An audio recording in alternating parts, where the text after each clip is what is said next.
Fala galera, boa tarde. A gente tá aqui hoje para gravar o último episódio aí da terceira temporada e eu tô muito feliz de entrevistar ela, Carolina Costa, ou Carol Costa, como a gente costuma chamar.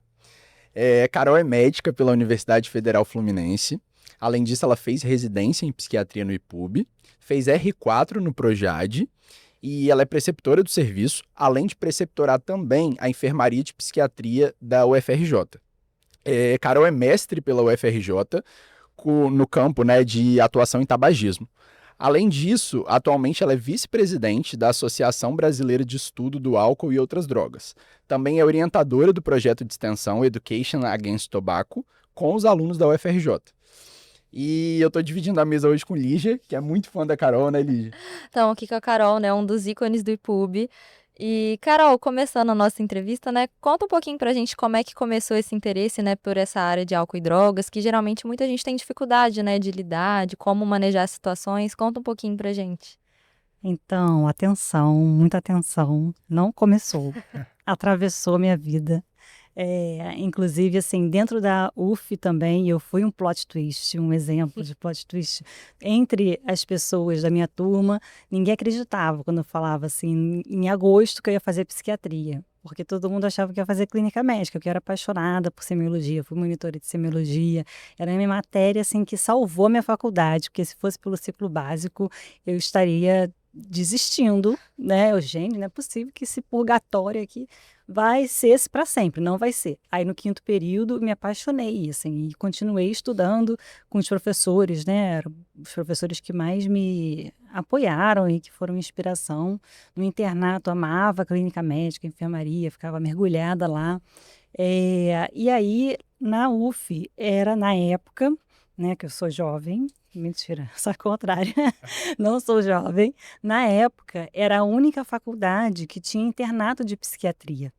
E a ironia do destino é, quando eu rodei em psiquiatria, eu cheguei, que absurdo, quero fazer clínica médica. Por que que eu estou aqui nesse internato de psiquiatria? Aí a vida ensina, já começou aí, a vida atravessando, né? Aí eu cheguei no final, ai, que bom, é a clínica das clínicas, né? Eu quero continuar. E aí quando eu avisei a turma, não, não é possível. Não, não acredito. Pois é, acreditem. Aí eu fiz para o UFRJ Psiquiatria e para o resto Clínica Médica. Caramba. Então, exatamente.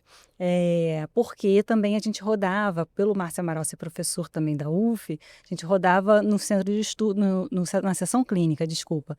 Na sessão clínica a gente rodava lá e aí tinha aula com o Márcio Amaral na enfermaria. Então era um lugar que eu Grande conhecia. professor Márcio, né? Exato, que era um lugar que eu conhecia e que eu sabia que lá seria bom, porque eu tinha receio, porque como eu comecei muito lá na frente, eu tinha outros colegas que iam fazer radiologia e foram fazer psiquiatria por causa do internato, mas tinham começado no primeiro semestre do último ano.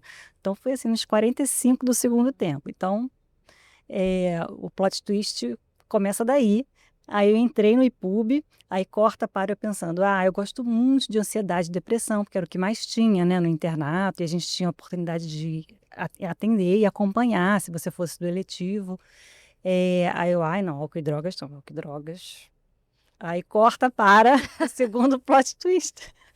Todos os pacientes que internavam comigo tinham alguma comorbidade grave com álcool e drogas, então a gente sempre tinha que fazer parceria com o Projade. Na época, até a Janete, que é a nossa assistente social maravilhosa, estava na especialização do Projade. Olha. E era da minha equipe, da quarta-feira, então era uma maneira diferente de rodar, eles se integravam à equipe durante as supervisões e depois faziam as aulas e as práticas em oficina, né, e atendimento individual. Carol, só interrompendo um pouquinho, se você puder só explicar aí a sigla Projade para quem tá assistindo. Sim, não tem nada a ver com a sigla, né? Fica aí a dica para o Marcelo, de repente. Não, mentira, é o que deu, né? É isso. Lá no Projeto a gente logo aprende que é o que é, entendeu? Aceitação.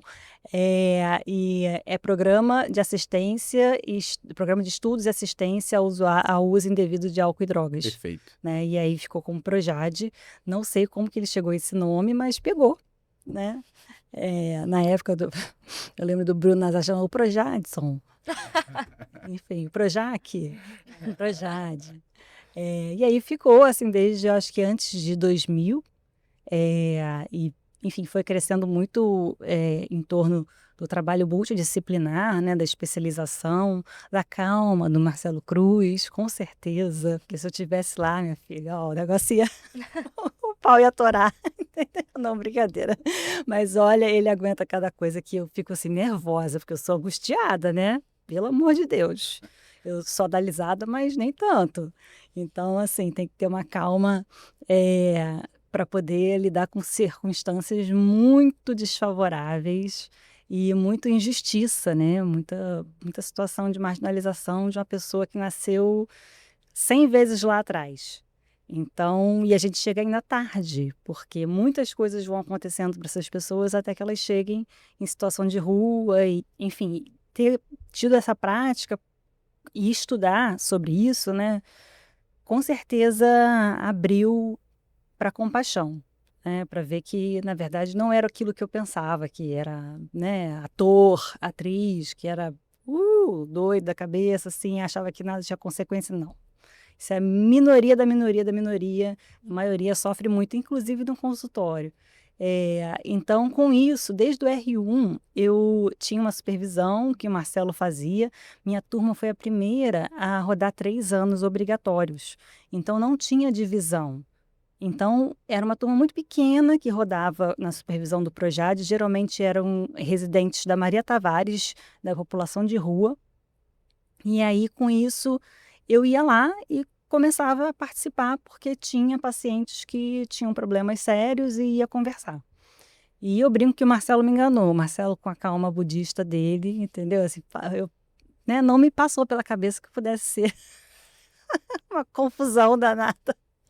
E eu acho que até hoje a calma dele acho que faz uma transfusão de serenidade nos pacientes. Os pacientes amam, os pacientes, não, o doutor me trata com tanta educação. Olha, tá vendo? Tem uma situação, um elemento clínico de calma, assim, que acaba sendo um ingrediente ativo na relação terapêutica. Sim. Carol, então assim, foi o desafio que você encontrava no atendimento com essa população que fez você querer, tipo, se aprofundar e seguir nessa linha aí de Sim, cuidado, de atravessou a vida. Foi o segundo plot twist. Espero que pare por aí. Brincadeira.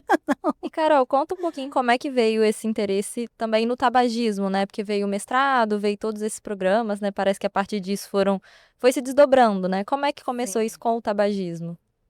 Aí eu rodei, né? Passei a rodar no segundo ano no Projad por 6 meses.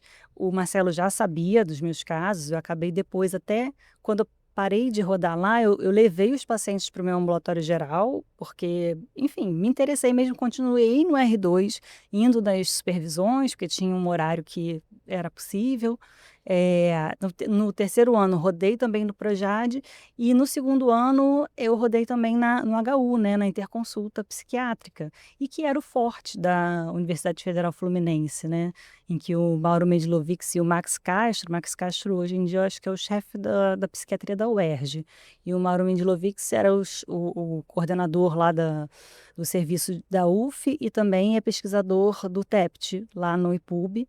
Eu acho que agora ele está aposentado na UF, mas a gente continuava conversando e ele é muito bom e ele que levava a gente, né? Então eu já tinha comecei a me interessar por aí, com pacientes do dia a dia, da vida real, com outros tipos de doença clínica e sofrimento.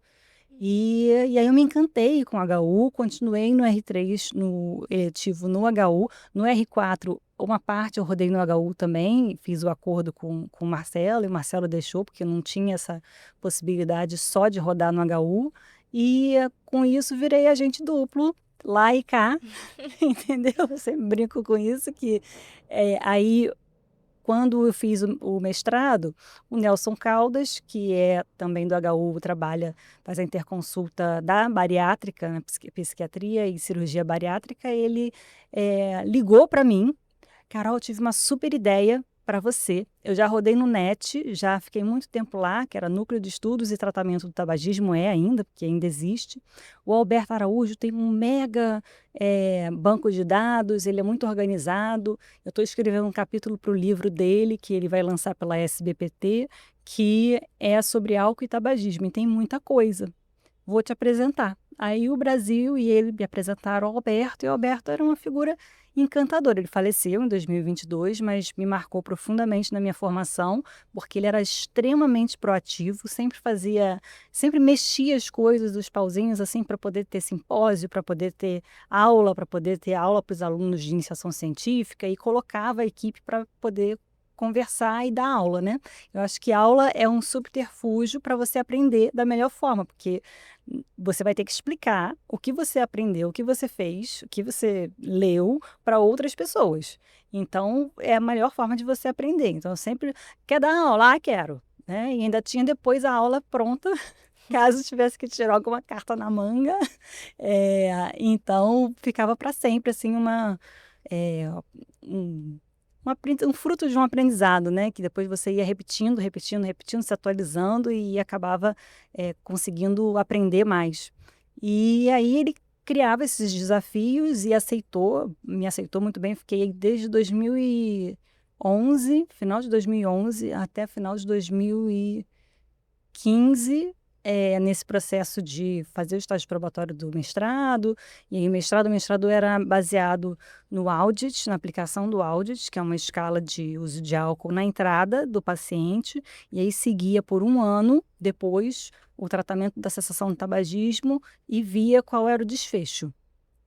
E aí, com isso, se era cessação do tabagismo, quanto que era a pontuação, acima de 8, acabava reduzindo quer dizer, na verdade, o risco de recaída e de abandono do tratamento ao longo do um ano era de 4 vezes, assim.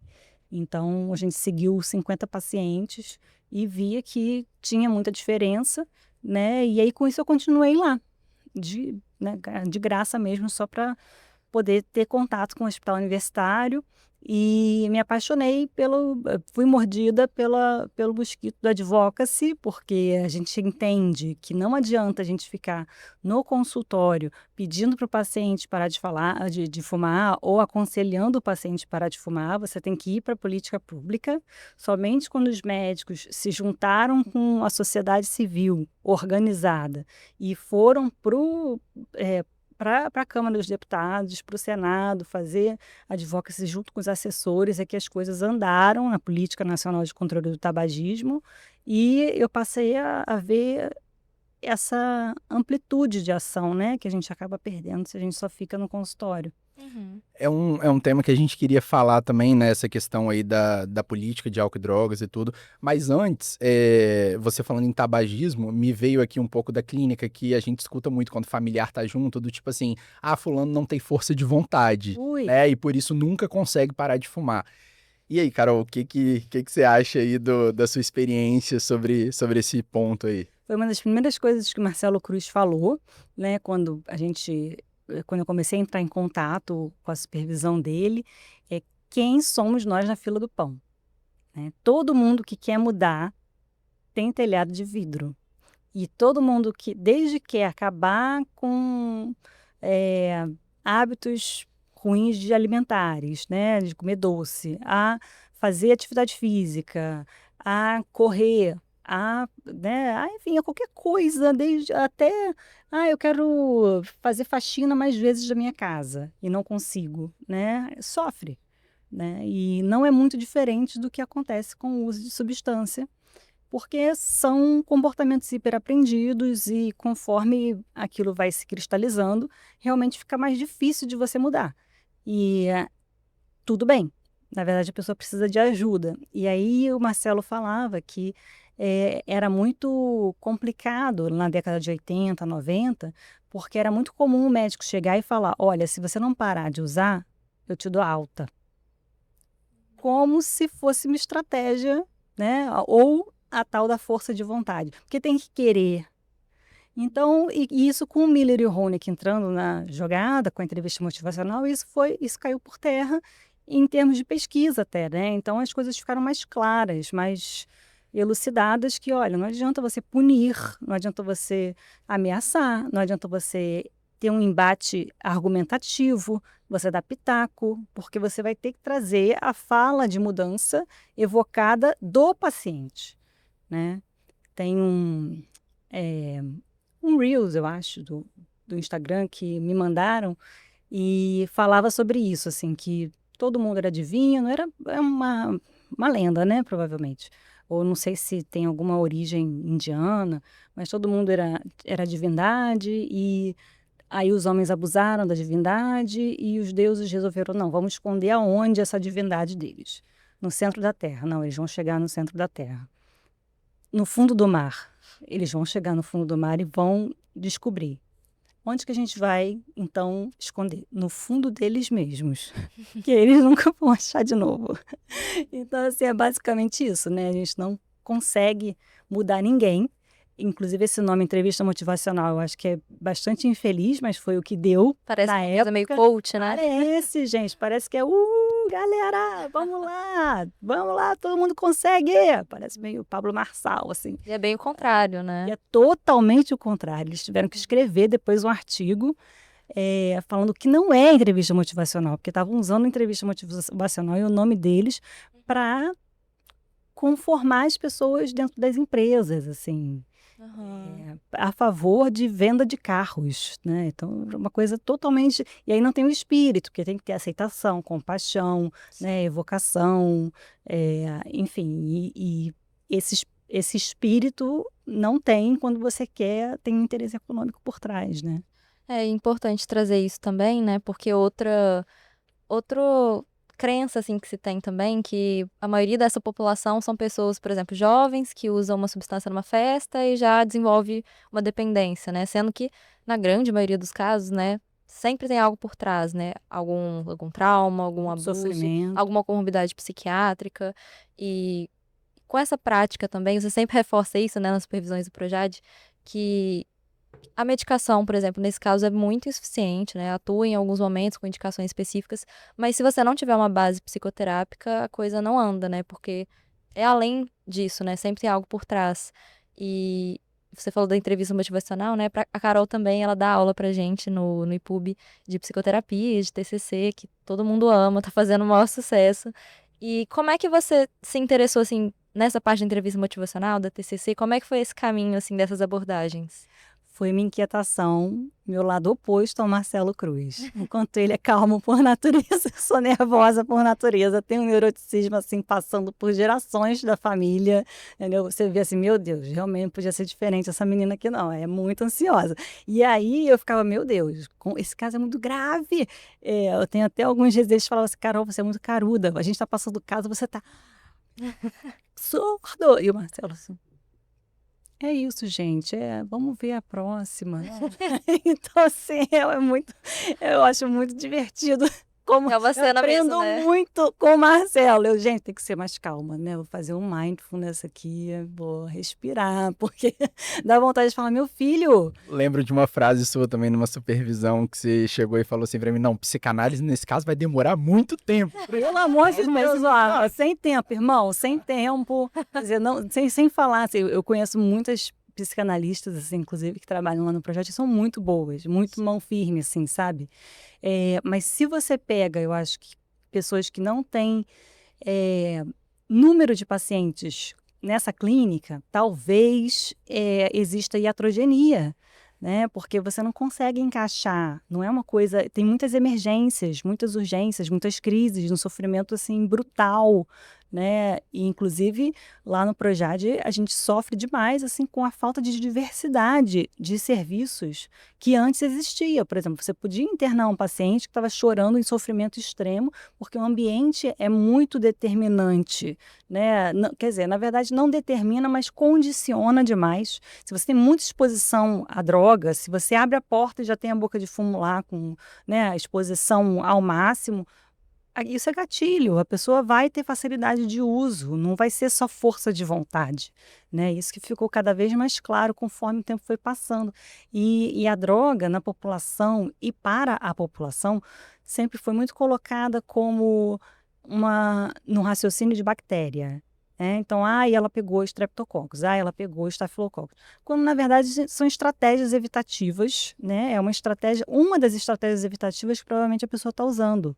E todos nós usamos, mas eles usam ao máximo. Quantos pacientes que falam, doutora, eu quero ficar burro. Eu não quero mais pensar isso que eu penso, não quero mais ter essa raiva que eu tenho. Então, é uma tentativa de solução que não dá certo, que acaba trazendo ciclos de manutenção, né, reforçadíssimo, né, e que vai piorando a vida da pessoa até ela não ter mais motivo para ficar sem usar aquela droga, né, porque dói muito. Então, com certeza reestruturou a minha maneira de pensar sobre isso, assim, e as fragilidades da pesquisa sobre drogas, quando colocam assim, esse grupo só usava cocaína, esse grupo só usava álcool. Colega, quando você vai ver na prática, até a nossa medicação, se a gente não prestar atenção, eles estão abusando, entendeu? Pelo menos assim, né? É a minha experiência. E talvez seja a experiência do Marcelo também, porque ele tem muito cuidado com prescrição. Então, menos é mais, porque se você começa a entrar na lógica de que eu tenho que medicar, porque aí o paciente vai largar a droga, você começa a virar o dealer do A paciente. sua frase icônica. Você Icônica. Faz total sentido, né? você reforça que realmente ele não deveria existir como ele é, que não vale a pena ele existir como ele é. Então, todo o nosso trabalho lá no Projad é falar, meu filho, você vale a pena. Você merece viver do jeito que você é. Vamos acolher aqui, vamos explicar as emoções, né? Muitos nem sabem, não tem nem letramento sobre emoção, né? Então, trabalha muito lá de trás e dá certo quando é a longo prazo. A longo prazo, assim, 3, 5 anos no mínimo, entendeu? Com 6 meses, muitas de vocês, às vezes, não conseguem enxergar uma melhora assim, né? Mas tem pacientes que eu atendo há 10 anos e que só dele vir ao Projad no horário certo, no dia certo, já é um avanço, porque eu conheci ele no caos total e chegando 10 minutos até o final, ou no horário totalmente errado, e aí não conseguia me encontrar, não conseguia encontrar quem atendia ele. Então, realmente é um problema muito maior e a droga às vezes está lá como um penduricalho, assim, quando você abre, quando você destrincha, né, molecularmente, assim, aquele comportamento, meu Deus, isso aqui é, é o menor dos problemas. Você tem que trazer a pessoa toda para o jogo, né? E, enfim, não que eu seja a favor de droga, pelo contrário. E foi um plot twist porque eu sempre fui muito contra a droga. Assim. Durante a minha adolescência, eu tive uma fase punk, né? Todos os adolescentes, né? Não sei como é que é hoje, mas... então, o lema era ser quem você é. Né? Você tem que ser quem você é, você vai fazer do jeito que você faz, né? Ramones, Offspring, Green Day. Então era tudo, eu lia as revistas, Kerrang, não sei o quê, e era isso, era assim, olha só, me aceite como eu sou. Então era uma coisa que... E também, assim, eu acho que teve uma situação, uma circunstância também que lá em casa não entrava bebida, não entrava nada. Então eu, meu pai, meu irmão, a gente não gosta de bebida alcoólica por seletividade do paladar mesmo. Sempre tive transtorno seletivo, todo mundo da minha residência, da minha turma sabe. E, Carol, paladar infantil, não experimenta nada. Então, realmente não era do meu universo, né? E para ter esse exercício de empatia e de falar, caracas, a pessoa precisa de ajuda, realmente eu tive que lançar a mão de outras ferramentas. Tinha do lado da minha casa um curso maravilhoso da Eliane Falcone de terapia cognitivo-comportamental, que eu ia a pé em 5 minutos, e aí eu comecei a treinar o raciocínio que eu via lá na semiologia. Né, que era assim, olha só, diagnóstico diferencial, como é que a gente vai fazer o diagnóstico diferencial aqui? E meus professores de semiologia, o Ivan Barros, ele falava assim, olha só, o mecanismo, como é que é o mecanismo? É pulmonar, é extrapulmonar, falta de ar, como é que é? Oligúria, né, pré-renal, renal, pós-renal. Como é que a gente faz isso dentro, né, da psiquiatria? Eu sentia falta disso, porque quando era R1, eu acho que a gente recebia o recado, não que a gente recebia o recado dos supervisores, mas eu acho que da cultura, né? Muito do DSM. E o DSM não dava conta, gente. Não dava conta, tem coisas transdiagnósticas aí que você pode trabalhar com o paciente e que vão fazer muito mais diferença e vão reduzir a necessidade de medicação, porque a necessidade de medicação, o Brasil, ele sempre falou assim, olha só, cuidado, hein? Às vezes o diazepam é para você, não é para o paciente, não. E aí eu, caraca, com certeza. Então, e eu tinha muita gente no ambulatório que era não psicótico. Quando é psicótico, pô, é a melhor maravilha do mundo. Você vai lá, mexe com a medicação e faz o maior maior diferença na vida da pessoa, assim, né? Você vê que faz a diferença. Agora, quando não é psicótico, você não vai ser suficiente. Às vezes você consegue evocar da pessoa como está o trabalho, como está em casa, como tá, né, como é o dia típico dela, e a pessoa acalma, sai muito mais calma, né? Então, Aprender a fazer a escutativa, né, que você sempre reforçou muito, que a gente forma em medicina escutando essa palavra, mas não sabendo fazer, né? O que de fato é escutativa. Sim, não, na minha turma nem existia escutativa, né? Isso é muito mais da onda da medicina centrada na pessoa. Então, isso aí fez muita diferença, mas veio junto com o movimento de medicina de família, que eu, por exemplo, sou totalmente à parte e sempre me encanto, porque é um manejo clínico, né, muito clínico dali do momento que você acaba conseguindo resolver problemas muito graves. E eu penso assim, meu Deus, no hospital quaternário a gente não consegue fazer isso. Eles são mais avançados do que a gente. Porque a gente vai mandar para TC, entendeu? E eles estão fazendo diagnóstico lá com pacientes tete a tete. E essa questão, né, que impactou muito na minha formação, né, igual eu falei dessa aula de psicoterapia, dos meus colegas, essa questão que a gente como médico sempre se coloca na posição de perguntar. Então tá conversando com alguém, sempre fazer pergunta, e às vezes não é perguntar, né, é fazer uma escutativa no sentido de validar, né. Nossa, transforma.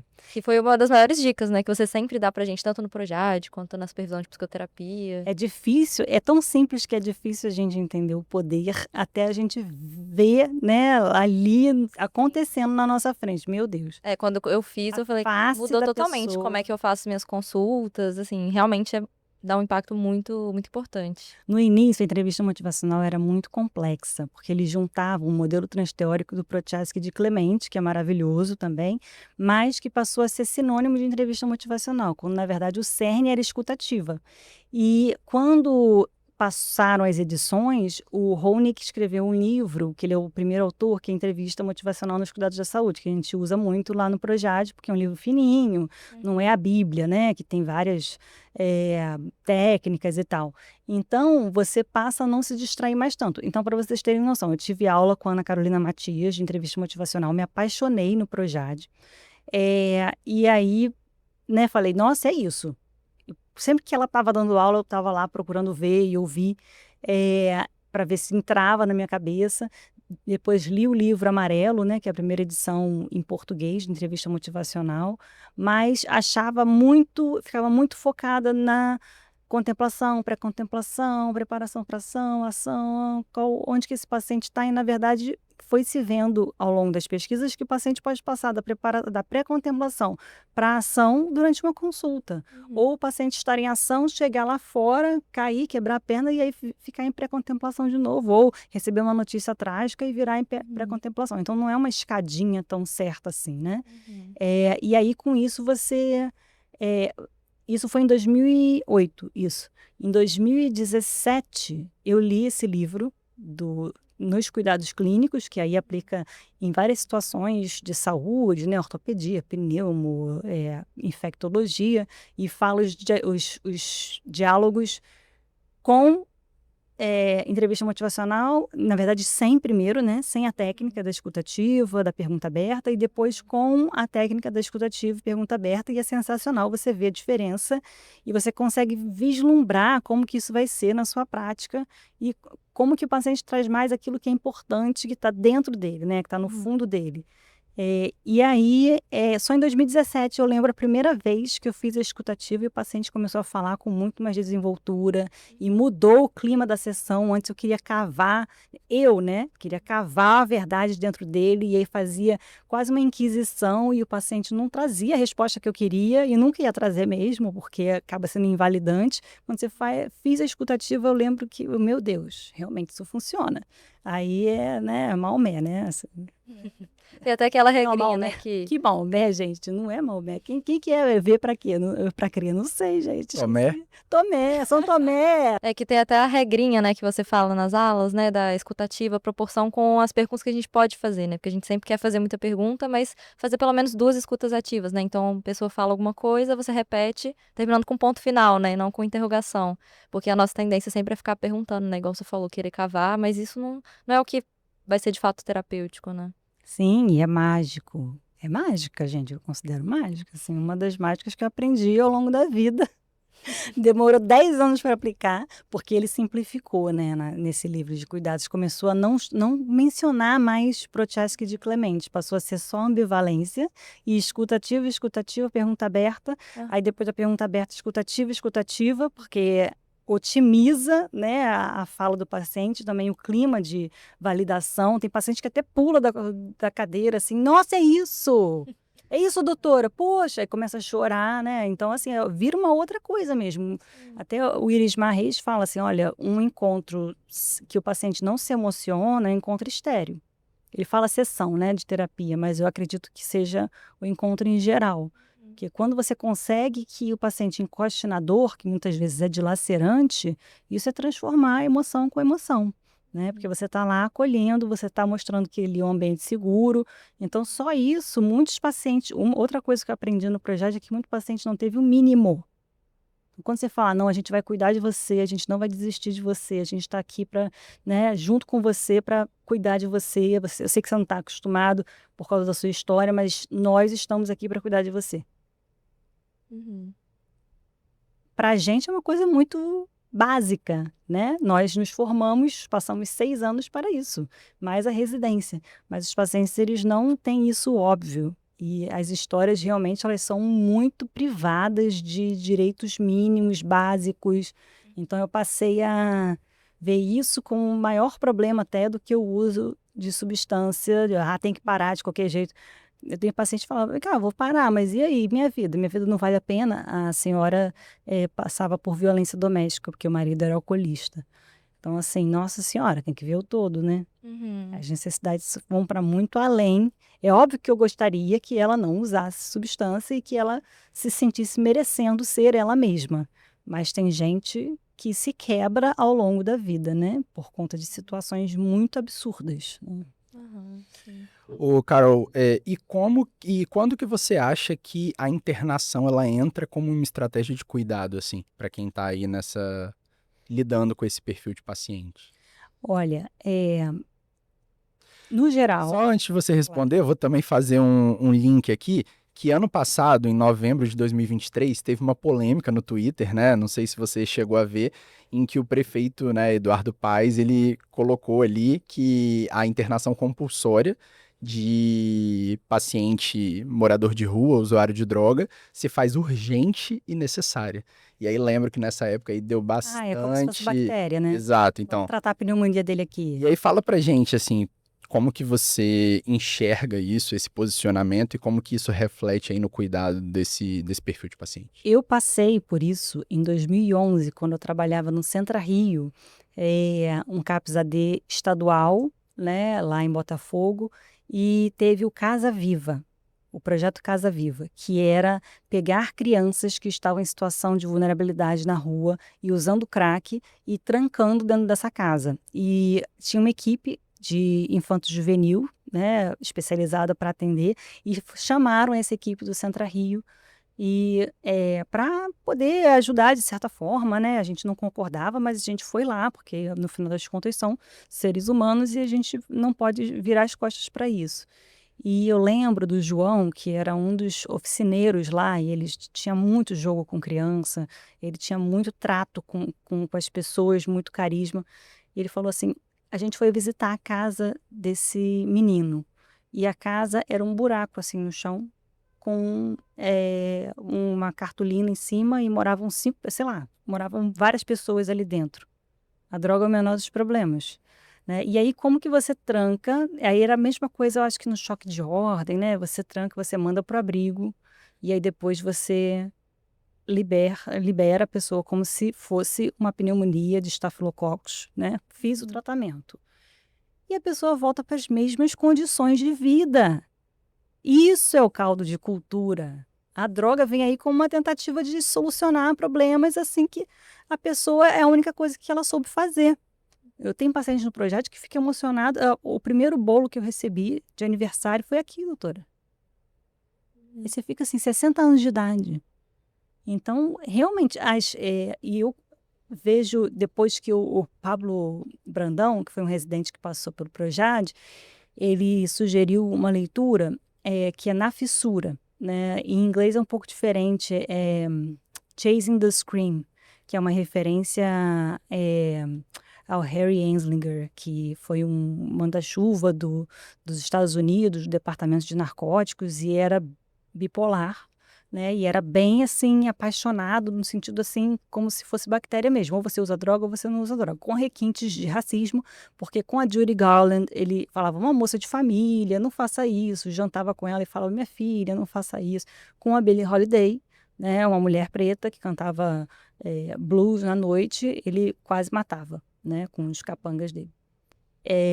Então, É uma clínica que faz acepção, Carol, de classe social, de gênero, de raça? você tem que tomar muito cuidado, porque a gente sabe que baixa escolaridade, sem letramento, com baixa função executiva, por que eu citei esse livro? Porque ele fala lá que a questão da conexão do que você tem de suporte social vai determinar se você vai ficar grave em qualquer transtorno mental ou não. Então, que no final das contas, nas entrevistas que ele fez com as pessoas, com Dartil Xavier, do Unifesp, com outras pessoas-chave, assim, das políticas, né, de álcool e outras drogas, com a análise histórica das ações do Harry Anslinger, do que ele viu de Lei Jim Crow, de Harrison Act, de coisas durante a história, né? Ele via que era um pânico racial, né? A sociedade apoiava isso, no sentido de, não, os chineses vão cooptar nossas meninas, né, brancas, puras, castas. Então eram histórias que eram inventadas para causar um pânico, que no final das contas reforçava preconceito, xenofobia, né, eu versus o outro, né, que é diferente de mim. E também eu falei alguma coisa antes do livro, da conexão social, não.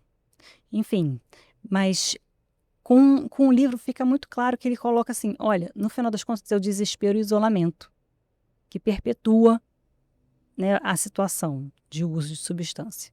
Muitas pessoas são parasuicidas, falam assim, não ligo mais, né? E o pior que se pode ter é um homem ou uma mulher que não tem propósito, que não tem o que perder mais. E acaba que a gente vai marginalizando essas pessoas, né, assim, e piorando o problema, reforçando o ciclo de manutenção. E no final, eu vou contar spoiler. Tá? Spoiler, gente, foi mal. Já avisou, então tá liberado. Qualquer coisa, 20 segundinhos a mais, né? Eu vou fazer igual quem faz review de série. E aí, 20 segundinhos a mais para eu contar aqui. No final é lindo, porque ele fala assim, meu namorado usava crack. E aí ele voltou a usar crack. E depois dessa pesquisa toda, de viajar ao mundo e tal, e eu pensei em largar ele, né? Pensei em deixar ele sozinho. A gente não estava mais se relacionando, eu pensei em deixar ele sozinho porque eu estava com muita raiva. Mas aí eu pensei, peraí, mas a questão não é a conexão. O remédio não é você apoiar a pessoa para que de repente não volte o ciclo de manutenção, de isolamento, desespero, solidão, né, marginalização. E aí ele ficou do lado da pessoa e ajudou a pessoa ajudou o ex-namorado dele a se cuidar. E ele tinha o mesmo problema com uma tia, então ele conseguiu reverter esse comportamento, né? E tem vários paralelos, que tem um livro, Humanidades, uma história otimista do homem, que conta como eles fizeram com as Farc, né, na Colômbia, como que eles reverteram. Eles foram também pela conexão, que é uma necessidade emocional básica, assim como dor, fome. Dor não é necessidade, né, mas assim, é uma sinalização, né? Na verdade, a necessidade emocional básica seria como dor, desculpa, louca. Necessidade emocional básica como sede, fome, né, como algo que você precisa fisicamente, e é uma nutrição emocional, né? Tanto que bebês, eu acho que em algum país, tipo a Armênia, quando no lugar de adoção recebiam alimento, recebiam leite, mas não recebiam carinho e atrofiavam, né? Então, assim, isso Os bebês da Romênia. Romênia. Olha, hoje eu tô afiada para errar tudo. E realmente. Tudo bem. É o que você falou mesmo. Paciência, aceitação. um experimento, assim, né? Que mostrou mesmo que essa falta Tinha experimentos mais grotescos, né, na Romênia, mas parece que em observação de outras situações também, assim, não adianta você só alimentar e dar o que de comer, né, fisicamente, assim. A gente precisa de afeto, os mamíferos precisam de afeto, né, e a raça humana não é muito diferente disso. Então, se você tira isso, a pessoa vai adoecer. Tanto que no Japão, acho que na Inglaterra também, tem trabalhos super sérios sobre solidão, né? E aí a gente passa para a grande questão, assim, que também tem lá no Projad, que é assim, a pessoa tem problema para se relacionar. Então ela tem transtorno de comportamento social ou transtorno de personalidade, né? E aí o que que a gente faz? A gente pune, né? A gente rechaça. Precisa de limite. Não precisa de limite. Você está justamente tirando o que a necessidade básica emocional dela, que justamente ela não foi atendida ao longo desse tempo todo de vida, né? E na terapia cognitiva eu consegui ter esse raciocínio, consegui ter trabalhos, trazer para, né, para minha prática, trabalhos assim que mostravam que o borderline, por exemplo, ou personalidade emocionalmente instável e impulsiva, o Marcelo gosta de chamar assim, porque borderline, ele diz que passou a ser xingamento, né? E passou a ser uma coisa assim, tem tipo, uma conotação muito É. negativa também, né? Exato. Então, a pessoa já tem o choque, assim, quando ouve. E, na verdade, não é nada disso, porque vem de ambientes cronicamente invalidantes. E se você Total. tem ambiente invalidante dentro da sua consulta, você vai engatilhar aquela pessoa. E aí, quando você fala, Carol, faz muito sentido com o que a Lígia disse, né? Essa questão do remédio, ele ter uma limitação. Porque se a gente parte do princípio de que não é, usei a substância, nossa, que maravilha, gostei do efeito, viciei, né? Quando você, né, tá aí falando com a gente entende, assim, que o buraco é muito mais embaixo. Muito. E aí, o caminho é o quê? É dar ferramenta para esse indivíduo para não poder também recorrer à substância. E dá a necessidade emocional para você reparentalizar. Sim. Você reparar aquela falta. Porque o paciente até assim, ó, até relaxa. Quando você afirma, quando você se conecta, quando você se importa. Porque eu, pelo menos, nasci numa cultura, na sociedade da disciplina, né? Então, assim, se você queria alguma coisa, não, você não vai ter. Porque você tem que, né, tem que se controlar. Mas, assim, a gente foi vendo que não é isso. É que a pessoa já escuta isso a vida inteira, né? De laços familiares, de amizade, amorosos, completamente desgastados, que não tem conseguido cumprir com essa necessidade, né? Igual você colocou. Se a gente se colocar como mais uma dessas pessoas que vai fazer as mesmas coisas, Amplia o a gente não sintoma, consegue, né? amplia o sofrimento. Então, a gente pode retraumatizar de verdade, assim. Então, voltando à pergunta da questão da internação, na saúde mental, risco para si, risco para terceiros, você tem já critério para internação. Só que, na prática, como a gente estava falando aqui, se a pessoa tem uma rede de suporte de qualidade, que não é invalidante, que não é, né, pessoas assim, que geralmente são traumatizadas de geração para geração, né? Esse trauma passa assim, e são pessoas que sofrem também e não conseguem apoiar porque não tiveram apoio, e assim vai uma bola de neve. Se a pessoa tem uma rede de suporte de qualidade, você não precisa internar. Você vê mais de uma vez por semana, você vê toda semana, você consegue contornar aquilo, né? Quando a pessoa é sozinha, não tem rede de suporte, só tem amigos que são amigos relacionados ao uso de droga e que também não confiam nas pessoas. Muitos pacientes no projeto falam, não confio em ninguém, doutora. Eu não acredito que as pessoas vão me dar cuidado. Vê se isso não é mais importante. E aí, como é que ele vai viver na vida sem conexão? Aí o Johan Hari, nesse livro, Na Fissura, fala de, olha, se a pessoa não se conecta com outra pessoa, não tem uma conexão boa, ele vai se conectar com a droga. Com objeto, com celular, com cassino, né? Com bingo, com jogo do tigrinho, com sexo, pornografia.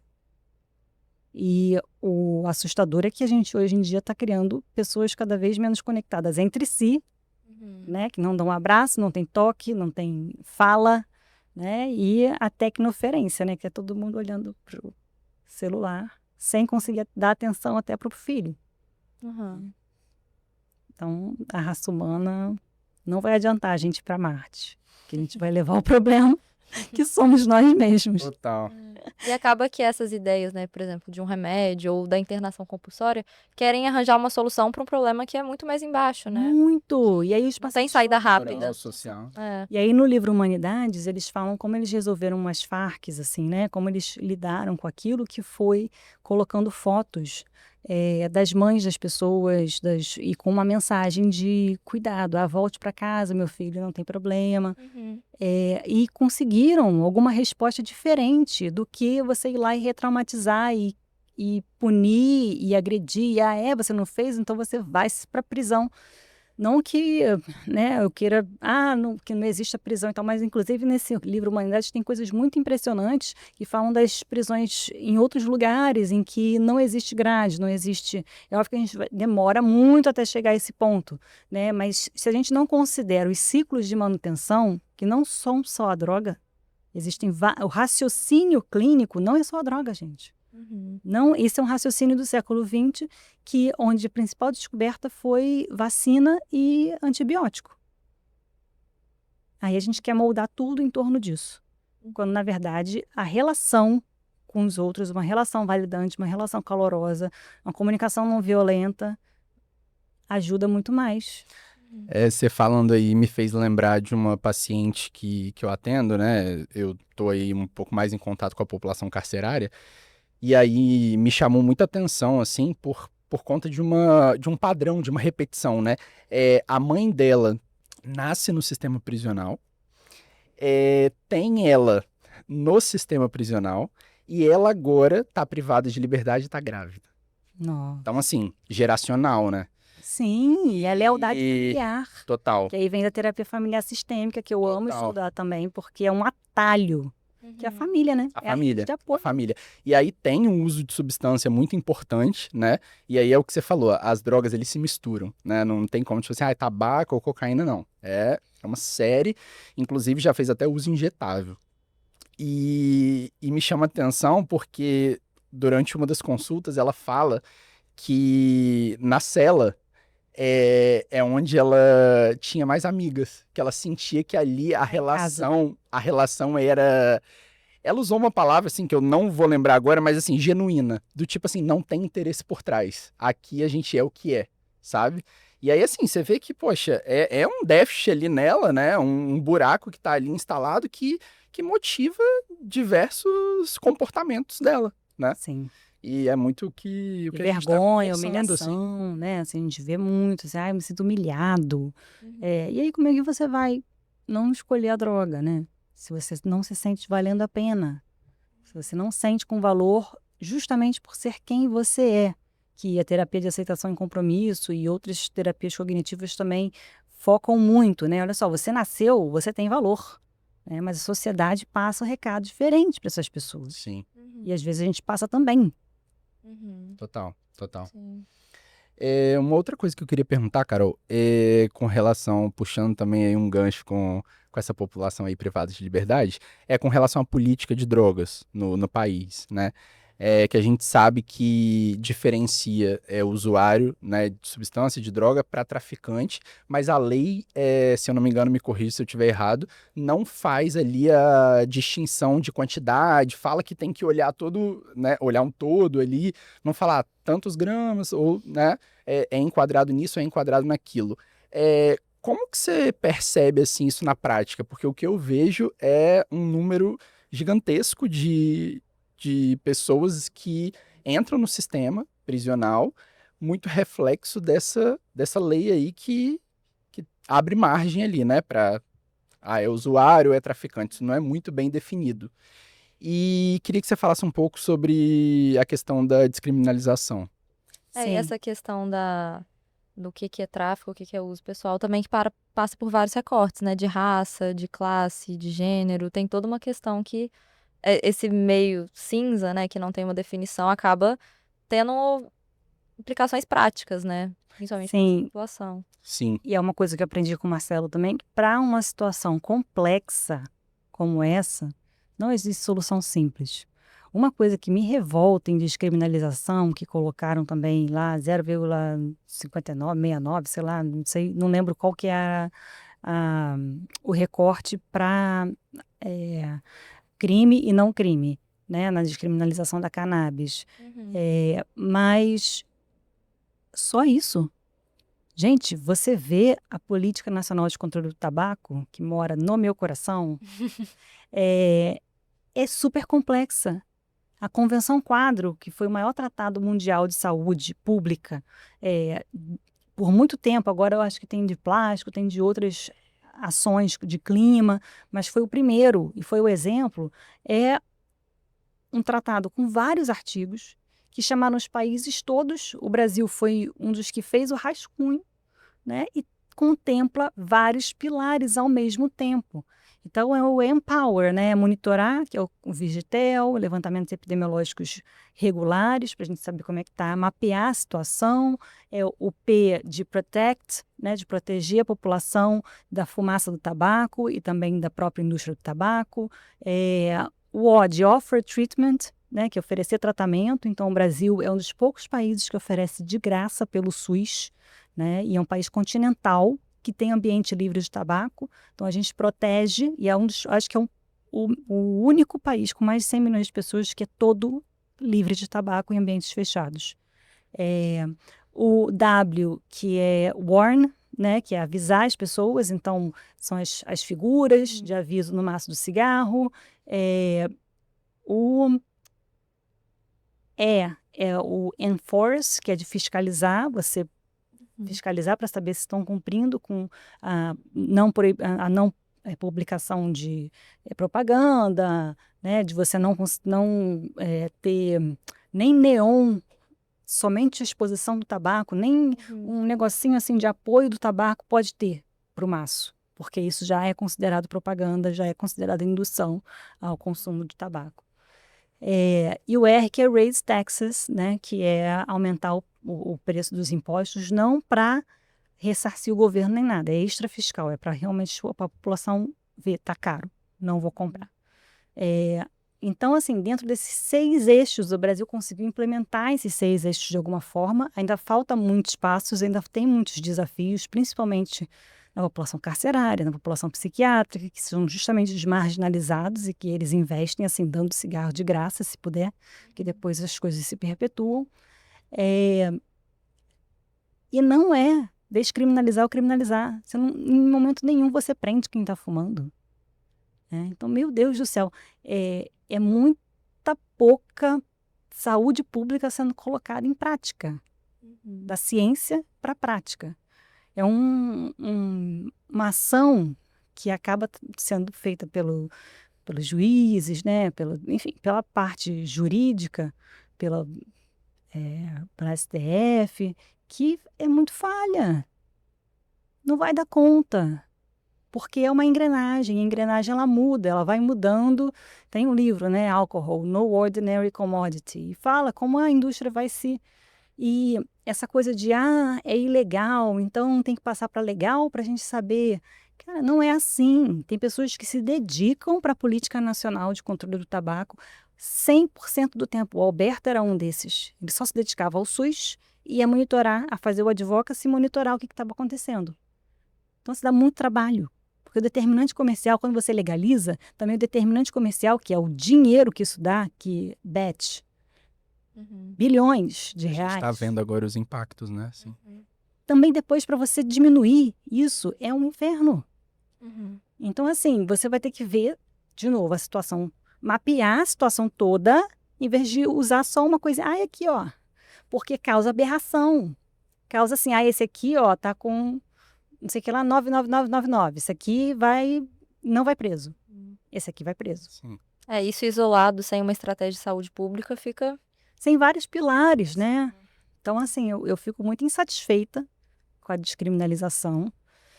Se vierem resultados bons, ótimo, mas eu não sei se estão monitorando, como fazem com o tabaco. Né? E aí é um problema. O Benedict Fischer é um professor do Canadá, e ele veio para cá em 2013 e eu fiz uma disciplina dele no mestrado. E ele estava muito preocupado com a descriminalização no Uruguai mas o Uruguai é um país com um IDH altíssimo, né? Não tinha analfabeto na época. O que faz diferença na hora de ver Muita o resultado, diferença, porque né? como é que é a vida deles? Eles Sim. têm esperança ou não têm esperança? Aqui muita gente não tem esperança. Tem Sim. nem bolo de aniversário com 60 anos de idade, né? Então, assim, as populações elas são diferentes, mas ele ficava preocupado porque não tinha um estudo prévio. Como é que vai ser um estudo prévio e um estudo depois? Como é que vai acompanhar? Isso você precisa planejar, você precisa ter dinheiro, porque senão você pode estar dando um tiro no pé. O Evandro Coutinho, ele falava também assim, quando ele me explicou, né, na época de fazer amostra, cálculo amostral do projeto do mestrado e tal, ele falou, olha só, é importante a gente fazer, por quê? Porque para a gente ver esse efeito aqui que você quer ver com álcool dentro da sensação tabágica, por exemplo, a gente pode chegar a uma conclusão que precisa de um N menor. Mas também, e aí ele, dentro da explicação, deu um exemplo de um estudo que achavam que ia fazer muito bem, que era cortisol no politraumatizado, que isso diminuiria a resposta inflamatória, e no meio do estudo eles tiveram que parar porque matava todo mundo. Então a gente pode achar várias coisas, isso que é uma coisa que me agonia na saúde mental. A gente acha muitas coisas, mas quando a gente coloca na prática, a gente não mede o desfecho. Porque a gente pode estar com muito boa intenção, mas pode estar matando gente. Né? Então, essa coisa de compulsória, eu acho que é pouco, né? Para quem sabe que a Política Nacional de Controle do Tabaco dá um trabalho do caramba, né? Enfim, que show da Xuxa é esse? Sabe? Não dá para você achar que... vamos internar todo mundo. Internou, então agora resolveu. Não resolveu. É muito maior.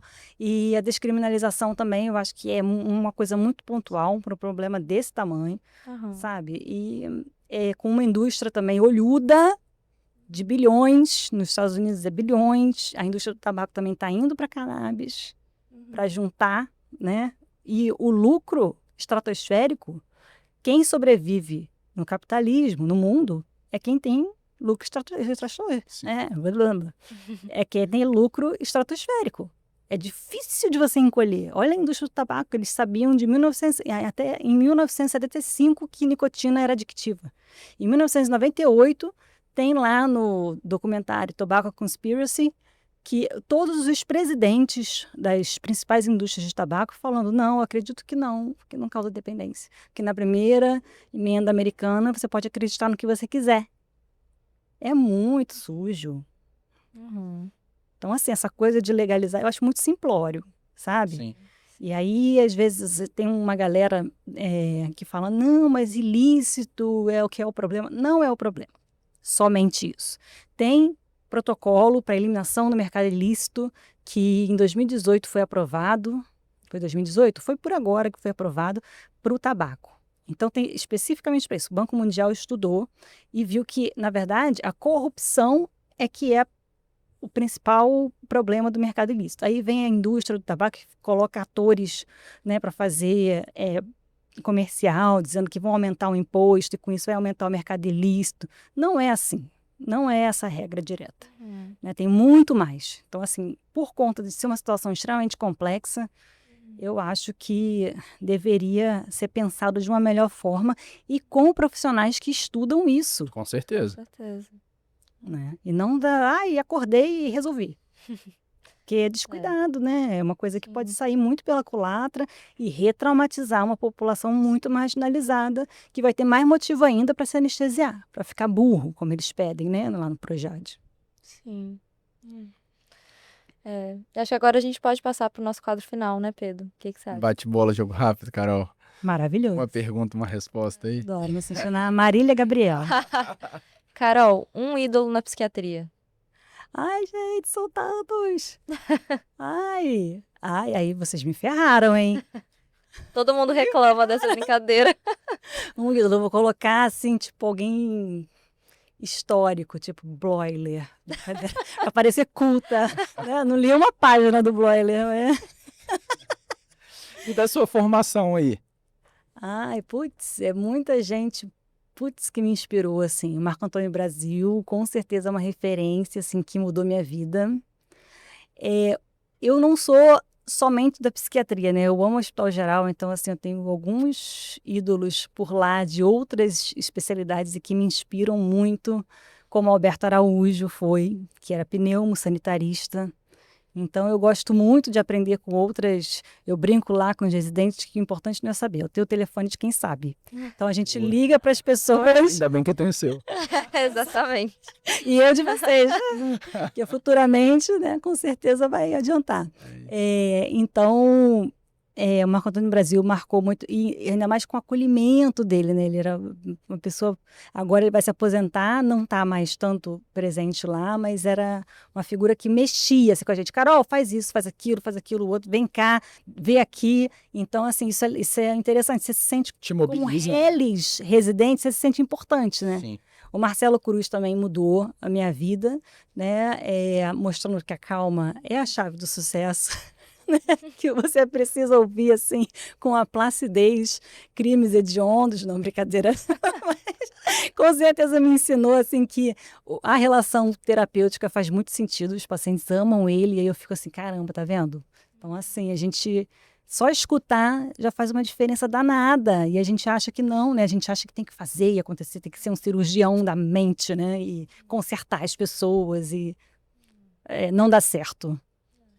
É um sonho aí na carreira profissional para alcançar. Ah, menino, meu doutorado crônico, né? Que eu tô no estágio há 20 mil anos e eu espero Mas tá publicar. com filho, né, Carol? Tem muita coisa aí Tem acontecendo. muitas também, interseccionalidades, né? mas assim, é um sonho atual, gente. Olha, eu acho que eu vou fazer uma festa, vou convidar vocês. Boa, boa. Vai ser assim, caraca, não acredito. No final do mestrado eu tava assim, meu Deus, não acredito. É uma sensação única, porque é um encosto na minha vida, tá? Que o Marcelo Cruz ouça isso. Ele é meu orientador. Mas vem aí. Vem aí. Vem aí, ai meu Deus, esse vem aí, vem há tanto tempo que vocês não sabem. E, Carol, um filme. Um filme. Ai, tantos também. Deixa eu pensar aqui. Olha, um filme que eu quero ver muito e que eu acho que eu vou amar é A Substância. Nossa, é Mas muito fica bom. aí, Falando muito bem. É muito... né? Eu adoro spoiler, né? Então eu vejo várias reviews. Tá aí porque eu não saio do doutorado, não é mesmo? Eu vejo várias reviews no YouTube sobre filme, e aí o Substância eu acho que eu gosto de filme psicológico, assim, que tem uma profundidade. O Coringa eu achei muito interessante, porque mostra justamente que não é só o serial killer. Aprofunda, assim, caramba, quando você vai ver, vai ampliar. Eu ali, o Projade, gente. Você viu dois?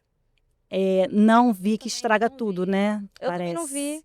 Todo Parece mundo que estraga falou, tudo. né? Eu não vou ver, não. Desanimou. Eu já vi uns reviews aí que É me melhor ficar com o desanimaram. primeiro, O né? primeiro é muito bom, realmente. Então, assim, é puro suco do Projade, né? Assim, não que eu vá apoiar, porque também a TCC e a terapia focada em esquema me ensinaram isso, né? A gente valida a emoção, a gente não valida o comportamento. Eu não vou validar o comportamento dele atirar no cara, dele fazer isso, fazer aquilo, mesmo que seja de vingança. Uhum. Mas a raiva dele precisa ser acolhida para ele poder regular aquilo e processar aquilo.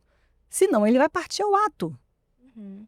Isso é óbvio, né? Então, assim, e como deturpa a coisa, né? Tipo, matou 5 pessoas E no... repetir isso, né, Carol? Ao longo da vida. O quê? Se Se você... acontece a repetição ali, né? Se você Padrão. não Ela valida aprende. a emoção, né? Aprende, porque a gente tem viés de confirmação, merecia Exato. mesmo e tal. Exato. Enquanto, e na verdade estava tendo um desmantelamento, né, do serviço social, ele não pegava mais medicação, então assim, começa a arborizar, assim, quando você vai ver, olha só, gente, a gente Sim. pega uma notícia qualquer dessa, sensacionalista, que gostam de fazer muito, né, quando falam de Cracolândia, de, um crime, isso, aquilo, os irmãos Menendez, que na época os jurados falaram que... Tá assistindo. Vamos ver quando que a gente termina. não, pois é, já vi spoiler. Sem tempo, irmão.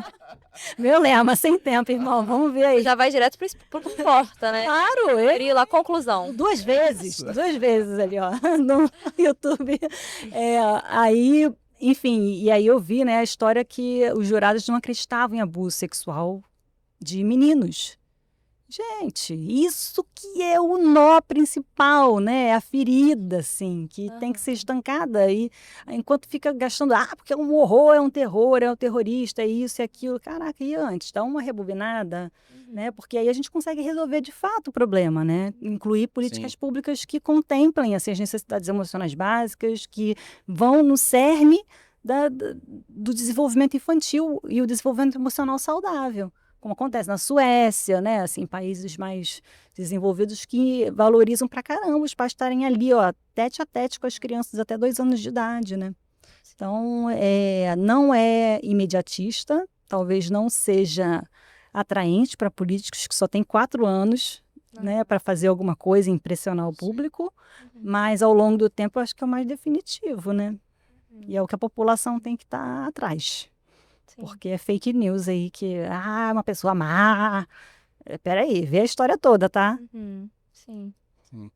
Se pudesse excluir uma droga aí do mundo, tirar, teria alguma pra pensar? Meu filho, tabaco, né? Porque, né, meu dia a dia aí. Justíssima Eu resposta. vejo assim. Não, e é a inicial de todas, né? As pessoas falam que, não, Porta de tabaco, pode entrar são as legais, né?